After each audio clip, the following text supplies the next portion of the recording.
Hello students, welcome to chemistry class. This is our next lecture. In previous lecture हमने aldehyde और ketone की reaction study की थी, जिसमें हमने ऑक्सीडेशन और रिडक्शन स्टडी किया था. ठीक है, अब हम स्टडी करने वाले इलेक्ट्रोफिलिक सब्स्टिट्यूशन रिएक्शन. और इलेक्ट्रोफिलिक सब्स्टिट्यूशन रिएक्शन हमें एरोमेटिक अल्डिहाइड और कीटोन में स्टडी करना है, जिसमें बेंजीन प्रेजेंट रहेगी. एरोमेटिक अल्डिहाइड और कीटोन जो है that undergoes the electrophilic substitution reaction such as nitration, sulphonation, halogenation reaction. अब यहाँ पे अल्डिहाइड और कीटोन जो है वो एरोमेटिक में है, तो ही वहाँ पे इलेक्ट्रोफिलिक सब्स्टिट्यूशन रिएक्शन होना पॉसिबल है, क्योंकि अल्डिहाइड में CHO ग्रुप प्रेजेंट है और कीटोनिक में C double bond group present है. ये ग्रुप जो है इलेक्ट्रॉन विड्रॉविंग ग्रुप होते हैं because of the inductive effect and resonance effect. And because of this effect, inductive effect and resonance effect की वजह से वो बेंजीन रिंग को डीएक्टिवेट कर देते हैं at ortho and para position पे, और इसकी वजह से ऑर्थो एंड पैरा पोजिशन पे प्रोडक्ट बनना पॉसिबल नहीं है. तो बचा मेटा पोजिशन, तो आपका जो भी प्रोडक्ट बनेगा वो मेटा पोजिशन पे ही बनेगा. ठीक है, तो ये हो गया आपका इलेक्ट्रोफिलिक सब्स्टिट्यूशन रिएक्शन. और उसमें आपको एग्जांपल दिया है नाइट्रेशन का. तो इलेक्ट्रोफिलिक सब्स्टिट्यूशन रिएक्शन जो है वो स्पेसिफिकली कौन शो करेगा? Aromatic aldehyde and aromatic ketone. और इलेक्ट्रोफिलिक सब्स्टिट्यूशन रिएक्शन होना पॉसिबल क्यों है? ठीक है, क्योंकि उसमें अल्डिहाइड में, एरोमेटिक अल्डिहाइड में CHO ग्रुप प्रेजेंट है, एरोमेटिक कीटोन में कार्बोनिल ग्रुप प्रेजेंट है, that is C double bond group present है.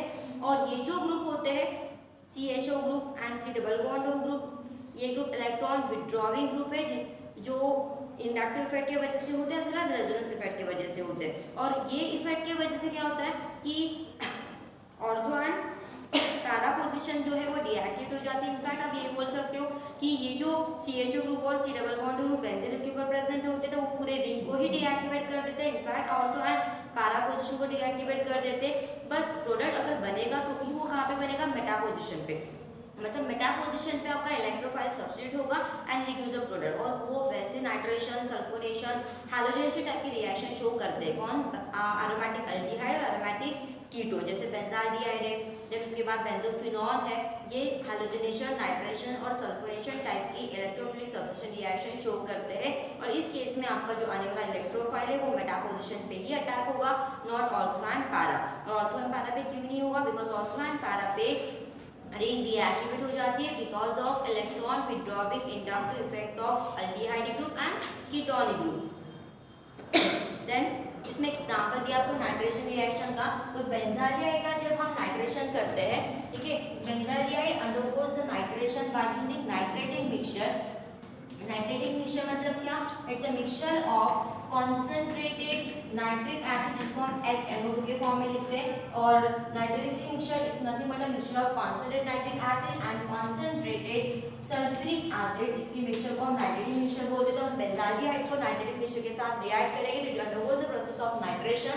और जब ये नाइट्रेशन में जाएगा तो यहाँ पे मेटा पोजीशन जो है CHO इस पोजीशन में प्रेजेंट है. इसका मेटा पोजीशन मतलब कौन सी पोजीशन? अल्टरनेट. मतलब ये नेक्स्ट कार्बन हम छोड़ देंगे, उसका जो नेक्स्ट कार्बन रहेगा वो पोजीशन आपकी मेटा पोजीशन है. तो यहाँ का H और यहाँ का OH in the form of water निकल जाएगा और ये NO2 ग्रुप जो है वो मेटा पोजीशन पे अटैच हो जाएगा. And what it use a Meta nitrobenzene. ठीक है, nitro is introduced at the Meta position and already वहां पे अल्डिहाइड ग्रुप प्रेजेंट है, CHO ग्रुप प्रेजेंट है, तो इसको हम बोलेंगे मेटा नाइट्रोबेंजीन.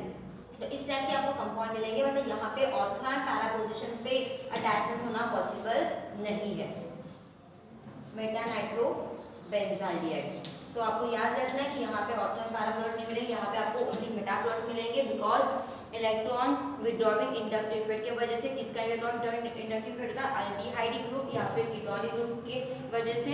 ठीक है, पूरी रिंग डीएक्टिवेट हो जाती है, specially ortho and para position deactivate होती है. मतलब आपको जो भी प्रोडक्ट मिलेगा वो मेटा पोजीशन पे ही अटैच वाला मिलेगा. जो भी आपका इलेक्ट्रोफिलिक सब्स्टिट्यूशन, आप उसकी जैसे हैलोजनेशन, क्लोरिनेशन कर सकते हो, उसमें भी आपको मेटा प्रोडक्ट मिलेगा, मेटा क्लोरोबेंजाल्डिहाइड. देन उसके बाद मेटा सल्फोनिक बेंजालिएट, इस टाइप के आपको प्रोडक्ट मिलेंगे. फिर उसके बाद देखो next one is chemical properties of carboxylic acid. अब हमें कार्बोक्सिलिक एसिड की केमिकल प्रॉपर्टीज स्टडी करनी है, मतलब हमें केमिकल रिएक्शन स्टडी करनी है. उसमें से पहला है that is the acidic character of carboxylic acid. अब कार्बोक्सिलिक एसिड का एसिडिक कैरेक्टर क्यों होता है? तो सबसे इंपॉर्टेंट चीज ये है कि कार्बोक्सिलिक एसिड में ये जो कार्बोक्सिल ग्रुप प्रेजेंट होता है, ठीक है, ये कौन सा ग्रुप है? It's a carboxyl group. अब कार्बोक्सिल ग्रुप जो है इन कार्बोक्सिलिक एसिड में ये इसके वजह से एसिडिक कैरेक्टर इम्पार्ट होता है कार्बोक्सिलिक एसिड कंपाउंड को, ठीक है। कार्बोक्सिलिक एसिड के जितने भी कंपाउंड्स हैं उनको एसिडिक कैरेक्टर क्यों आता है? It's because of only presence of carboxyl group. And carboxyl group जो है दैट इज COOH ग्रुप। ये कार्बोक्सिल कैसे बनता है? It is formed because of attachment of hydroxy group to the carbonyl group। इस कार्बोक्सिल ग्रुप में क्या होता है? इस कार्बोक्सिल ग्रुप में OH मतलब हाइड्रोक्सी ग्रुप जो है वो अटैच होता है आपके कार्बोनिल ग्रुप के साथ। Hydroxy group is attach with the carbonyl group, then it forms what? Carboxyl group. और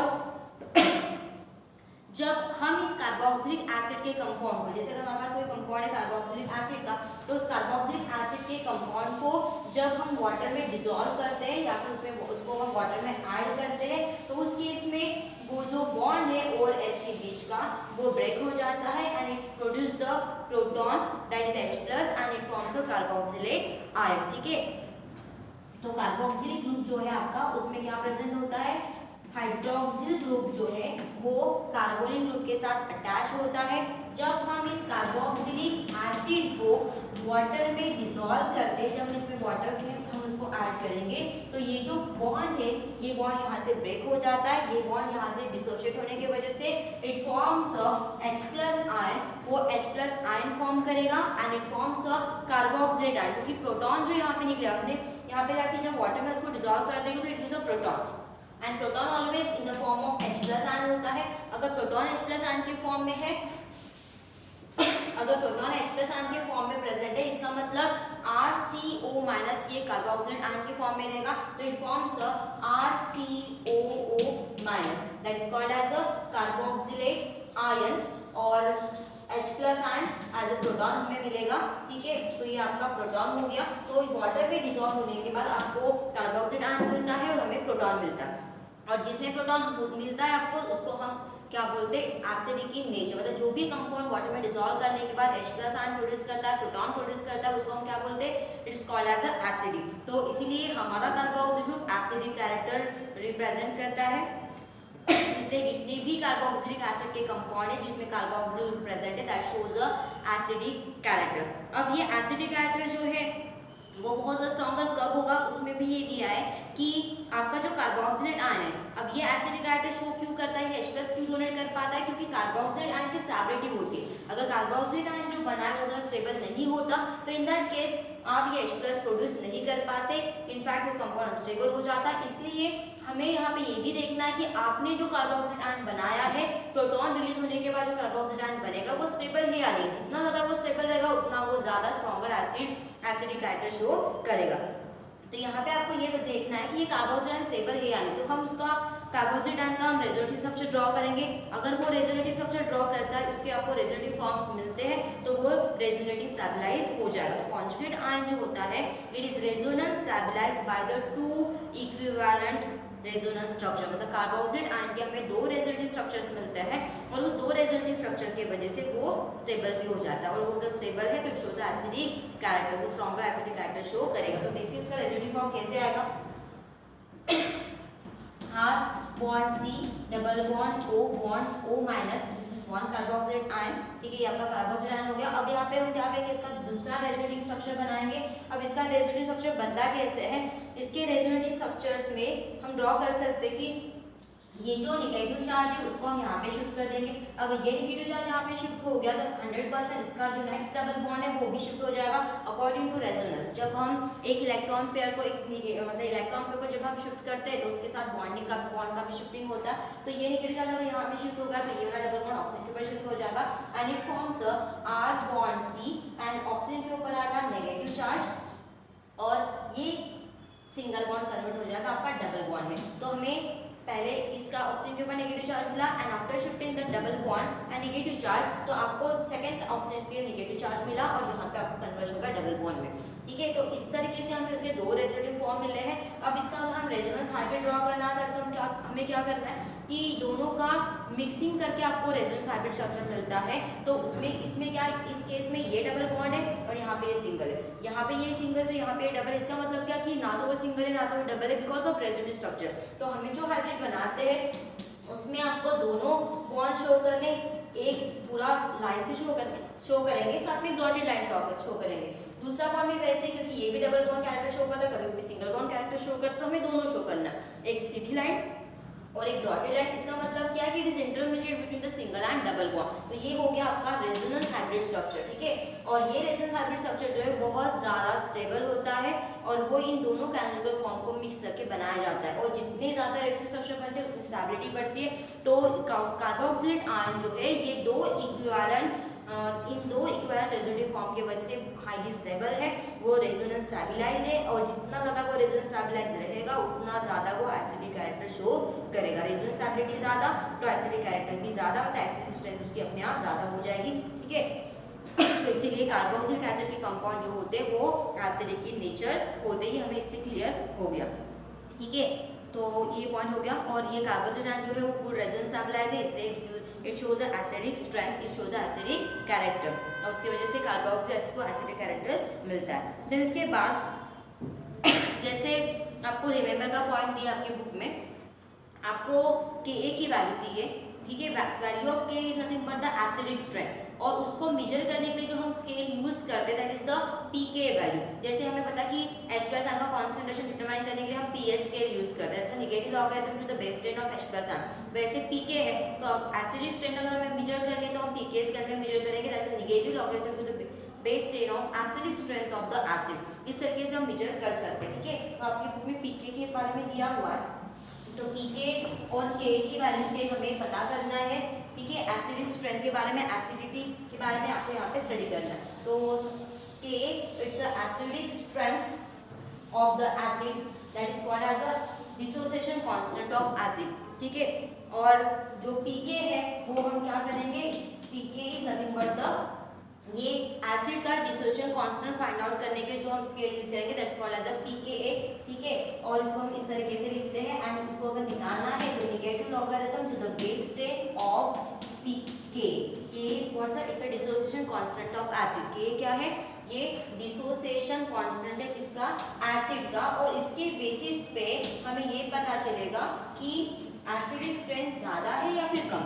अगर pKa की वैल्यू जब स्मॉलर होती है तो एसिडिक स्ट्रेंथ जो है वो ग्रेटर होती है, स्ट्रेंथ कैसी रहेगी, मोर रहेगी, स्ट्रेंथ बिकम्स मोर। और अगर pK वैल्यू अगर स्मॉलर है या सॉरी pK वैल्यू अगर ग्रेटर है तो इन दैट केस हम क्या बोल सकते हैं, pK अगर ग्रेटर है तो स्ट्रेंथ कैसी रहेगी, लेसर रहेगी। तो आपको याद रखना है स्ट्रेंथ बिकम लेस। और इसका एग्जैक्टली अपोजिट आप देख सकते हो K के वैल्यू के लिए, ठीक है। तो जहाँ पे pK स्मॉल होता है वहाँ पे K हायर होता है। K की वैल्यू अगर हायर है तो इन दैट केस pK की वैल्यू स्मॉलर रहेगी और एसिडिक स्ट्रेंथ जो है वो मोर रहेगी, ठीक है। एग्जैक्टली अपोजिट आपको याद रखना है। और K की वैल्यू अगर स्मॉलर है तो इन दैट केस pK की वैल्यू ग्रेटर रहेगी और स्ट्रेंथ उसकी बहुत ही कम रहेगी। तो आपको ये टर्म्स के याद रखना है, pK स्मॉलर तो स्ट्रेंथ ज्यादा, pK ग्रेटर तो स्ट्रेंथ कम। एग्जैक्टली अपोजिट टर्म है, pK वैल्यू स्मॉलर है तो एसिडिक स्ट्रेंथ ज्यादा रहेगी, pK वैल्यू अगर ज्यादा है तो स्ट्रेंथ बहुत ही कम रहेगी। तो इसके लिए आपको दिया है next heading that is the influence of electronic effect on acidity of carboxylic acid. आपका नेक्स्ट हेडिंग है that is the influence of electronic effect on acidity of carboxylic acid.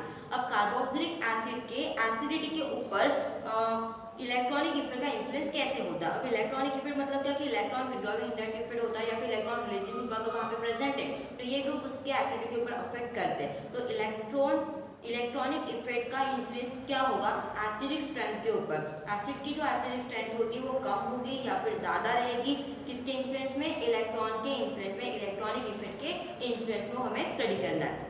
अब उसमें देखो कि जनरली जितने भी कार्बोक्सिलिक एसिड होते हैं तो सभी कार्बोक्सिलिक एसिड की पीके की वैल्यू जो है वो अलग अलग होती है, क्योंकि एसिड अलग अलग है तो उनके H+ आयन डोनेट करने की टेंडेंसी अलग अलग होती है। एंड बिकॉज ऑफ दैट उसमें पीके की वैल्यू भी सबकी कैसे रहेगी, अलग अलग रहेगी। किसी की पीके की वैल्यू ज़्यादा रहेगी, किसी की पीके की वैल्यू कम रहेगी, तो वो डिपेंड करता है।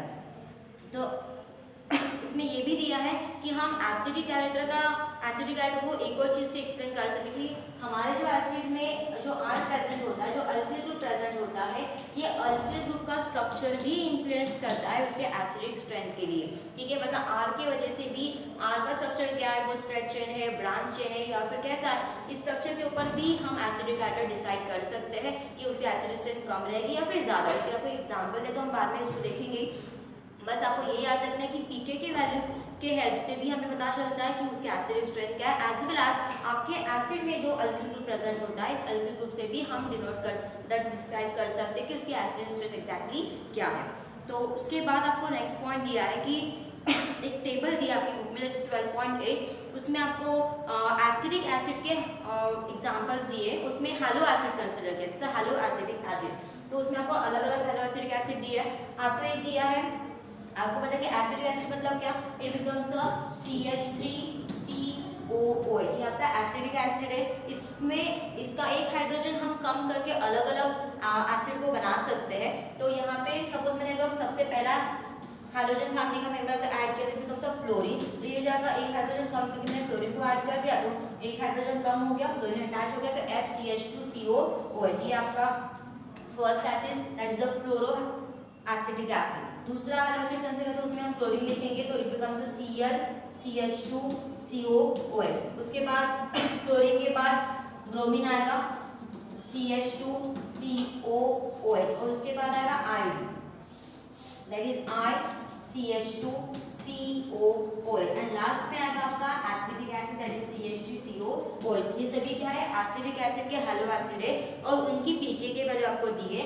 पहले की वैल्यू दी है 2.56, फ्लोरो एसिडिक एसिड की दी है 2.86, ब्रोमो एसिडिक एसिड की वैल्यू है 2.90 एंड आयोडो की वैल्यू है 3.18 एंड सबसे last value acidic acid is 4.76। अब इसमें देखो एसिडिक स्ट्रेंथ जो है वो क्या हो रही है, डिक्रीज हो रही है। अगर हम यहाँ से यहाँ तक जाएंगे क्लोरीन एसिडिक एसिड, तो इसमें एसिडिक स्ट्रेंथ जो है वो क्या हो रही है, डिक्रीज। अब एसिडिक स्ट्रेंथ क्यों डिक्रीज हो रही है, क्योंकि pKa की जो वैल्यूज है, ये किसकी वैल्यू है, pKa of the hello acidic acid की वैल्यूज है, ये वैल्यू जो है वो बढ़ती जा रही है। अगर ये वैल्यू बढ़ती गई तो एसिडिक स्ट्रेंथ जो है वो क्या होगी, एसिडिक स्ट्रेंथ डिक्रीज होगी। जैसे मैंने आपको इसके पहले बताया था कि पीके की वैल्यू अगर स्मॉलर है तो एसिडिक कैरेक्टर ज्यादा रहेगा, स्ट्रेंथ ज्यादा रहेगी, और पीके की वैल्यू अगर ग्रेटर होती जा रही है तो एसिडिक स्ट्रेंथ अपने आप कम होगी, इसलिए acidic strength goes on decreasing. यहाँ पे एसिडिक स्ट्रेंथ क्या हो रही है, डिक्रीज हो रही है। सबसे कम एसिडिक कौन होता है, एसिटिक एसिड होता है, और सबसे ज्यादा एसिड कौन, सबसे ज्यादा एसिड कौन शो करेगा, फ्लोरो एसिडिक एसिड जो है वो हायर कैरेक्टर शो करेगा, और सबसे कम एसिडिक कैरेक्टर कौन शो करेगा, एसिटिक एसिड।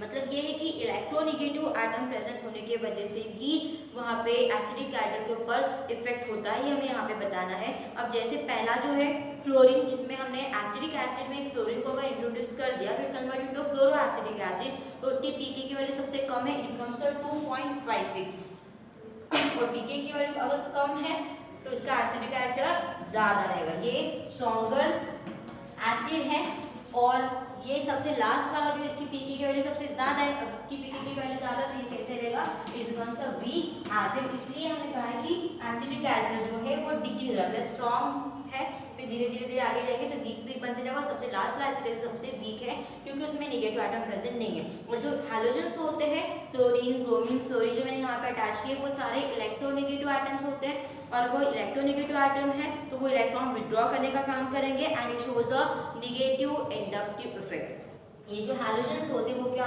शो करते हैं, the halogen shows a negative inductive effect. ठीक है, वो नेगेटिव इंडक्टिव इफेक्ट शो करते हैं, नेगेटिव आई इफेक्ट शो करते हैं because of electron withdrawing effect, और नेगेटिव आई इफेक्ट के वजह से वहाँ पे कॉन्जुगेट बेस का स्टेबलाइजेशन जो है वो बढ़ जाता है।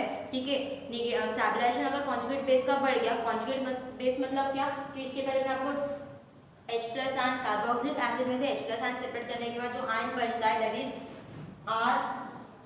RCOO माइनस, इसको हम कौन सा आयन बोलते हैं? कार्बोक्सिलेट आयन बोलते हैं। It's a conjugate base. क्या है?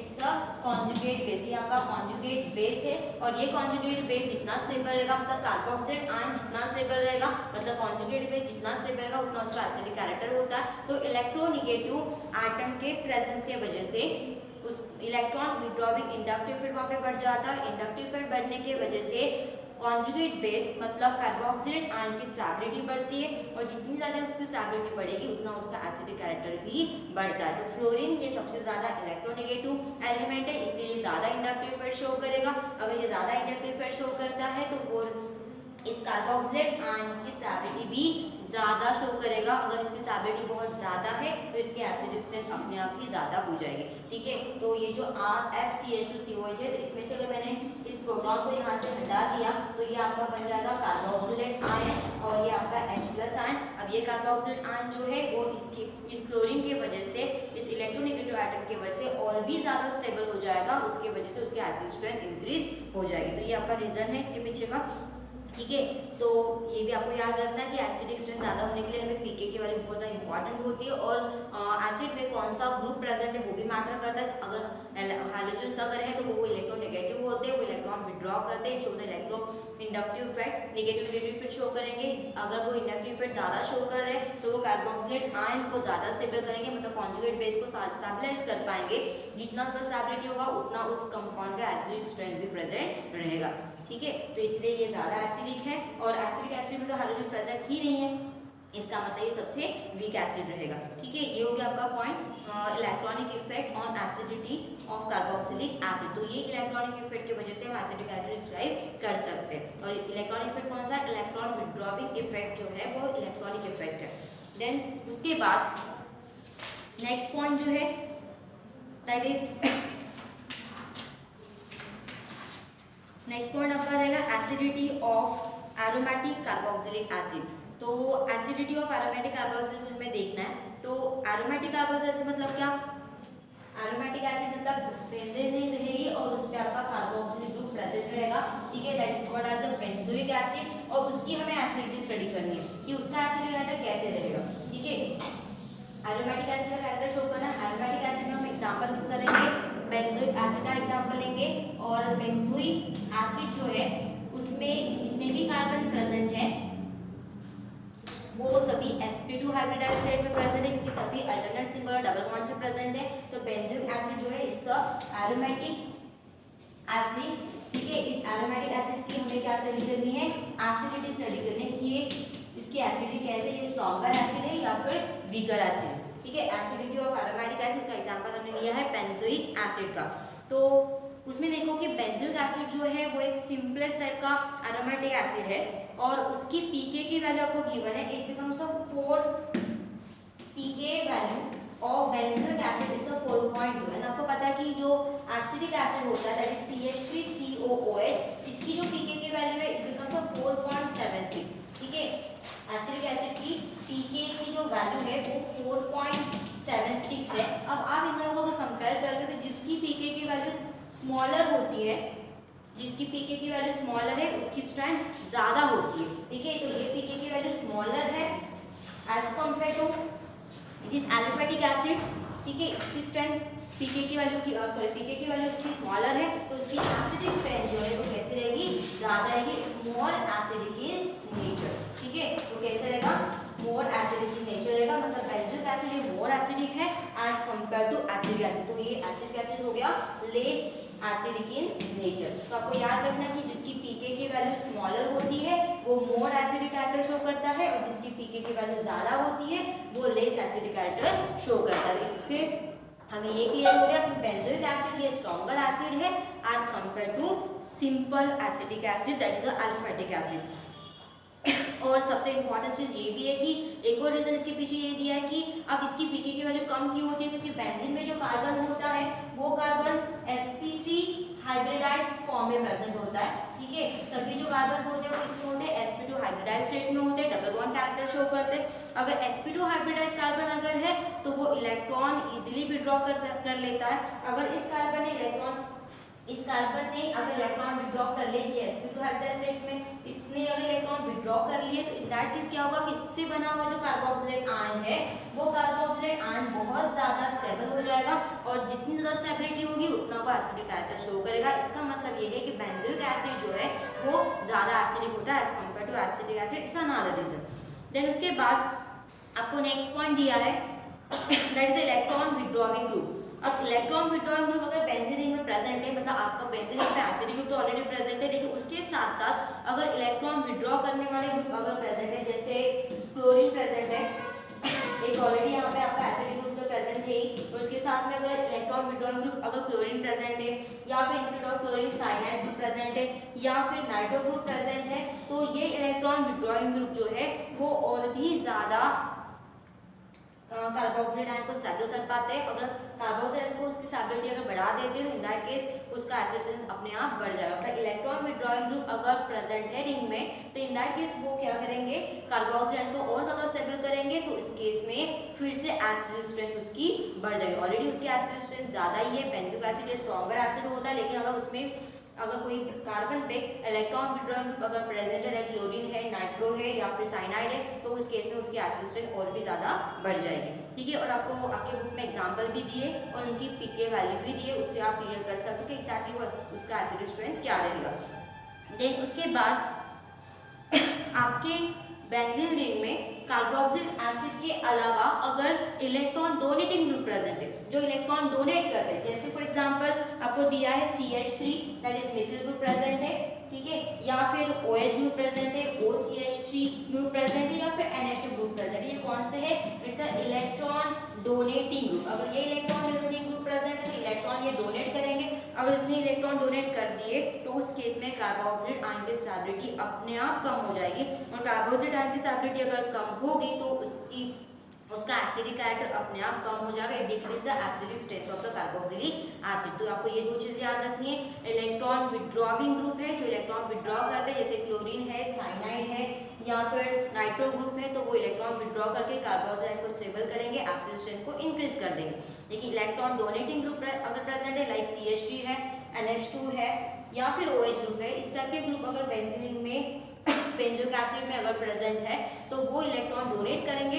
इलेक्ट्रॉन डोनेशन की वजह से जो बेंजोइक एसिड का जो कॉन्जुगेट बेस बनेगा that is called as a benzoate ion, मतलब बेंजीन के ऊपर जो CO- आयन प्रेजेंट होता है उसको हम बोलते हैं बेंजोएट आयन।